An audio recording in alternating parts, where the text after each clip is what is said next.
Sigmund Freud. 3 ensaios sobre a teoria da sexualidade, 1905. Nota do editor inglês.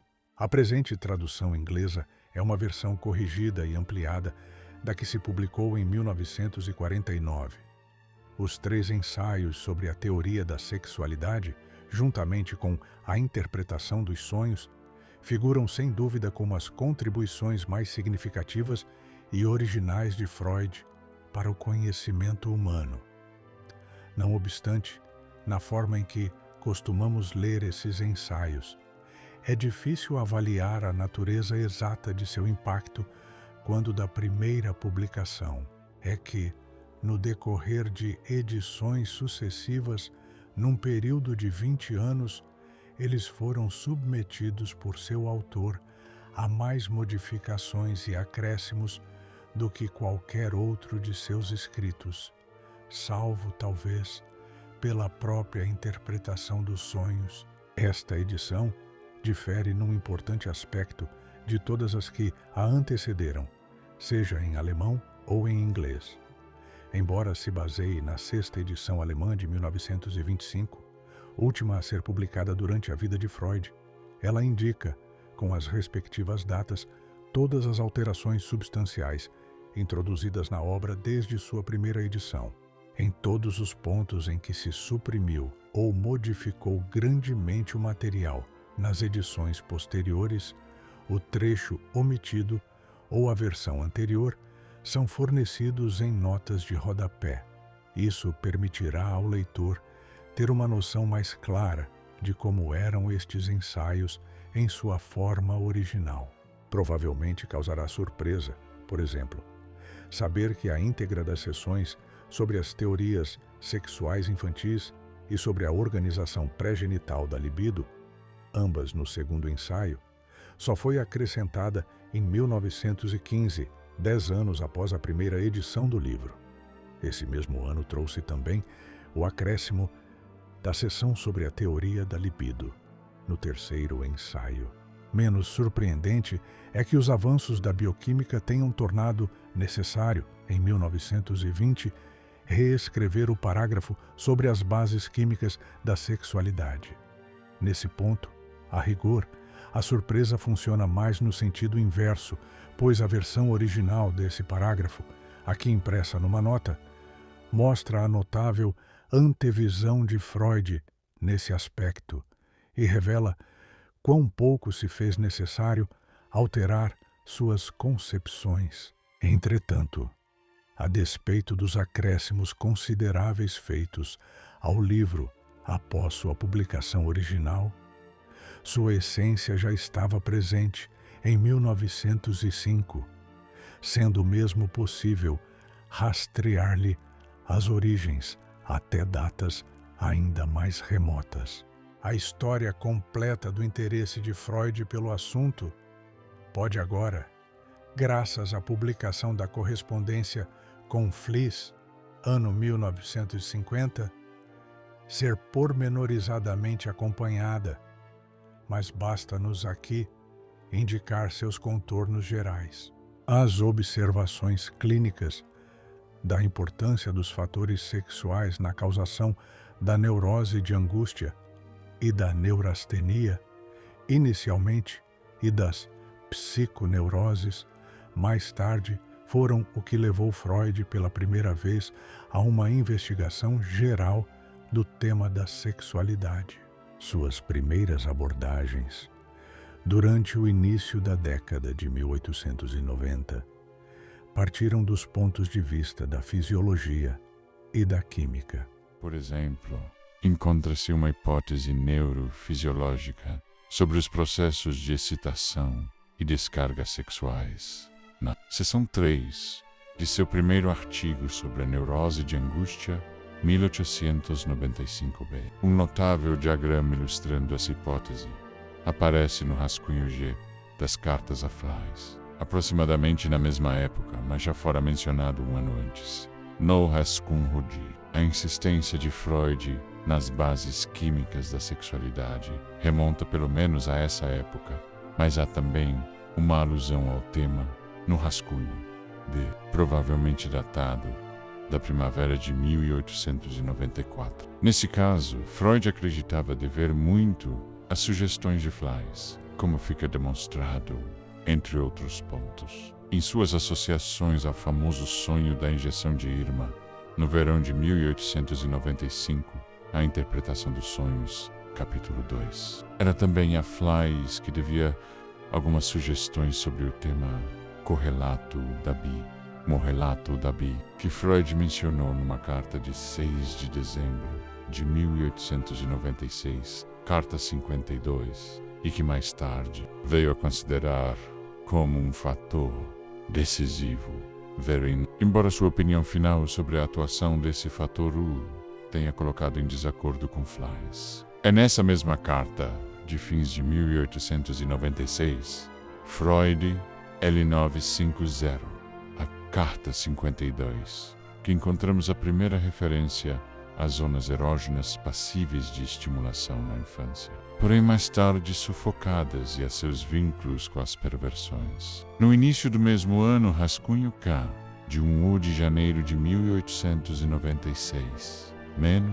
E aqui podemos ver indícios de uma abordagem mais psicológica. Surge também uma discussão sobre as forças recalcadoras, o asco, a vergonha e a moral.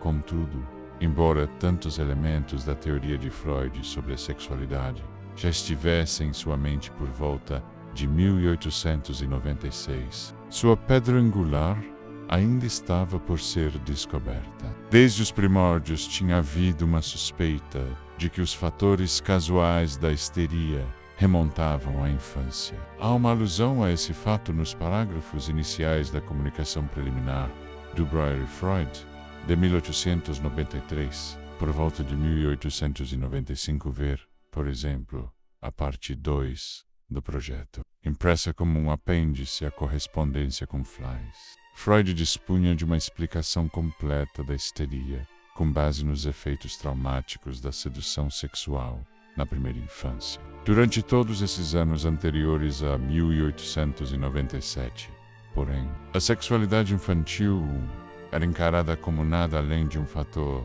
latente, passível de vir à luz, com resultados desastrosos somente pela intervenção de um adulto. É verdade que se poderia supor uma aparente exceção a isso, a partir do contraste traçado por Freud entre a causação da histeria e a da neurose obsessiva primeira, afirmava ele, remontava a experiências sexuais passivas na infância, ao passo que a segunda se originaria em experiências ativas. Mas Freud deixa muito claro, em seu segundo ensaio sobre as neuropsicoses de defesa, 1896b, onde essa distinção é traçada, que as experiências ativas subjacentes à neurose obsessiva são invariavelmente precedidas por experiências passivas, onde mais uma vez a mobilização da sexualidade infantil se deve, em última análise, à interferência externa. Foi somente no verão de 1897 que Freud se viu forçado a abandonar sua teoria da sedução. Anunciou esse acontecimento em sua carta a Flies de 21 de setembro, carta 69, e sua descoberta quase simultânea do complexo de Édipo, feita em sua autoanálise, cartas 70 e 71, de 3 e 15 de outubro, levou inevitavelmente ao reconhecimento de que as moções sexuais atuavam normalmente nas crianças de mais tenra idade, sem nenhuma necessidade de estimulação externa. Com essa descoberta, a teoria sexual de Freud estava realmente completa. Levou alguns anos, porém, para que ele acatasse por inteiro sua própria descoberta. Num trecho do ensaio sobre a sexualidade na etiologia das neuroses, 1898, por exemplo, ele se pronuncia ora a favor, ora contra ela. De um lado, afirma que as crianças são capazes de todas as funções sexuais psíquicas e de muitas das somáticas, e que é errôneo supor que sua vida sexual só comece na puberdade. De outro lado, entretanto, declara que a organização e a evolução da espécie humana buscam evitar qualquer atividade sexual considerável na infância, que as forças motoras sexuais dos seres humanos devem ser armazenadas e somente liberadas na puberdade, e que isso explica por que as experiências sexuais infantis estão fadadas a ser patogênicas. O importante, prossegue ele, são os efeitos posteriores produzidos por tais experiências na maturidade, graças ao desenvolvimento do aparelho sexual somático e psíquico ocorrido no entretempo. Até mesmo na primeira edição de A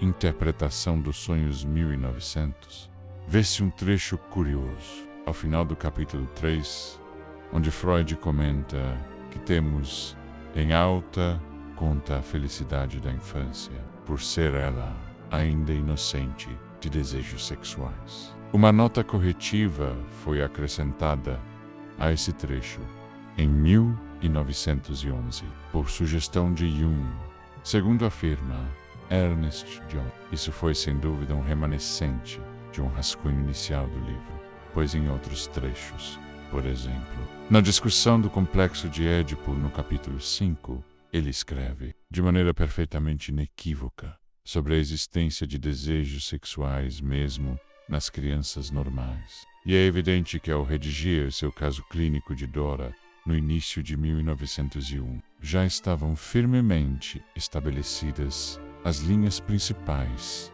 de sua teoria da sexualidade. Ainda assim, porém, Freud não tinha pressa em publicar seus resultados. Concluída e prestes a ser lançada a Interpretação dos Sonhos. Em 11 de outubro de 1899, Carta 121, escreveu ele a Flies: é possível que uma teoria da sexualidade seja a sucessora imediata do Livro dos Sonhos. E decorridos 3 meses, em 26 de janeiro de 1900, Carta 128. Estou colhendo material para a teoria sexual e esperando que alguma centelha inflame o material já acumulado. Mas a centelha demoraria muito a surgir, salvo pelo pequeno ensaio sobre os sonhos e pela psicopatologia da vida cotidiana. Ambos lançados antes do outono de 1901, Freud nada publicou de importante nos 5 anos que se seguiram. Então, repentinamente, em 1905, lançou 3 obras fundamentais: seu livro sobre o xiste, os 3 ensaios e o caso clínico de Dora. É certo que este último fora escrito, em sua maior parte, 4 anos antes, ver a partir de sendo publicado em outubro e novembro de 1905. As outras 2 obras foram lançadas quase simultaneamente alguns meses antes. Embora se ignorem as datas exatas, ver uma discussão mais extensa a esse respeito no prefácio do editor ao livro sobre o xiste 1905c.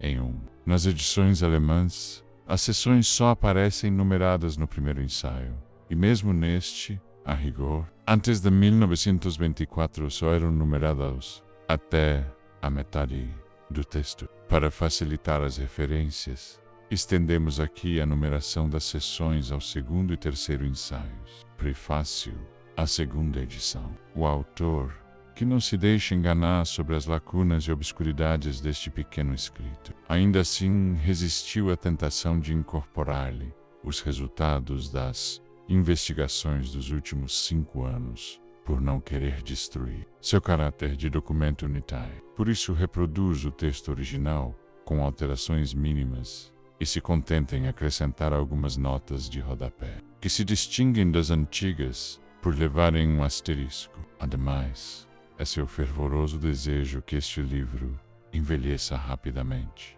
obtida uma aceitação universal para o que outrora trouxe de novo e substituídas as imperfeições que contém por teses mais corretas. Viena, dezembro de 1909. Prefácio à 3ª edição. Depois de observar por um decênio a recepção e os efeitos deste livro, cabe-me dotar esta 3ª edição de algumas observações prévias destinadas a corrigir mal-entendidos e expectativas irrealizáveis em relação a ele. É preciso frisar, acima de tudo, que a exposição aqui encontrada parte inteiramente da experiência médica cotidiana, a qual os resultados da investigação psicanalítica pretendem trazer aprofundamento e relevância científica. Os 3 ensaios sobre a teoria da sexualidade não podem conter nada além daquilo que a psicanálise precisa supor ou permite confirmar. Exclui-se, portanto, a possibilidade de que algum dia se ampliem a ponto de constituir uma teoria sexual. E é compreensível que não tomem posição acerca de muitos problemas importantes da vida sexual. Mas nem por isso se deve acreditar que tais capítulos omitidos desse grande tema sejam desconhecidos do autor, ou que este os tenha desprezado por considerá-los secundários. A subordinação deste escrito às experiências psicanalíticas que levaram à sua redação mostra-se ainda não apenas na escolha do material, como também em sua ordenação. Ao longo de todo ele, observa-se uma certa sequência de instâncias. Dá-se prioridade aos fatores acidentais. Deixam-se em segundo plano os fatores disposicionais. E o desenvolvimento ontogenético é considerado antes do filogenético. É que o acidental desempenha na análise o papel preponderante, sendo esta dominada por ele quase por completo. O disposicional só vem à luz por trás dele, como algo despertado pelo vivenciar, mas cuja apreciação ultrapassa amplamente o campo de trabalho da psicanálise. Uma proporção semelhante domina a relação entre a ontogênese e a filogênese. A ontogênese pode ser vista como uma repetição da filogênese, na medida em que esta não seja modificada por uma vivência mais recente. A predisposição filogenética faz-se notar por trás do processo ontogenético. No fundo, porém, a predisposição é justamente o precipitado de uma vivência prévia da espécie, a qual se vem agregar à experiência mais nova do indivíduo como soma dos fatores acidentais, junto à sua total dependência da investigação psicanalítica. Devo destacar, como característica desse meu trabalho, sua deliberada dependência da investigação biológica. Evitei cuidadosamente introduzir expectativas científicas provenientes da biologia sexual geral, ou da biologia das espécies animais, em particular, no estudo da função sexual do ser humano, que nos é possibilitado pela técnica da psicanálise. A rigor, meu objetivo foi sondar o quanto se pode apurar sobre a biologia da vida sexual humana com os meios acessíveis à investigação psicológica. Era-me lícito assinalar os pontos de contato e concordância resultantes dessa investigação, mas não havia por que me desconcertar com o fato de um método psicanalítico, em muitos pontos importantes, levar a opiniões e resultados consideravelmente diversos dos de base meramente biológica. Introduzi nesta terceira edição um número abundante de inserções, mas renunciei a identificá-las, como na edição anterior, mediante algum sinal particular. O trabalho científico em nosso campo teve seu progresso lentificado nos últimos tempos, mas era indispensável uma certa complementação deste escrito caso se pretendesse mantê-lo em contato com a literatura psicanalítica mais recente. Viena, outubro de 1914. Prefácio. A 4ª edição. Dissipadas as correntes da guerra, pode-se verificar com satisfação que o interesse pela psicanálise permanece ileso no mundo em geral, mas nem todas as partes da doutrina tiveram o mesmo destino. As colocações e constatações puramente psicológicas da psicanálise sobre o inconsciente, o recalcamento, o conflito que leva à doença, o lucro extraído da doença, os mecanismos da formação de sintomas, etc., gozam de crescente reconhecimento e são consideradas até mesmo por aqueles que, em princípio, as contesta. Mas a parte da doutrina que faz fronteira com a biologia, cujas bases são fornecidas neste pequeno escrito, continua a enfrentar um dissenso indiminuto. E as próprias pessoas que por algum tempo se ocuparam intensamente da psicanálise foram movidas a abandoná-la para abraçar novas concepções, destinadas a restringir mais uma vez o papel do fator sexual na vida anímica, normal e patológica. Ainda assim, não posso decidir-me pela suposição de que essa parte da doutrina psicanalítica possa afastar-se muito mais que as outras da realidade apurada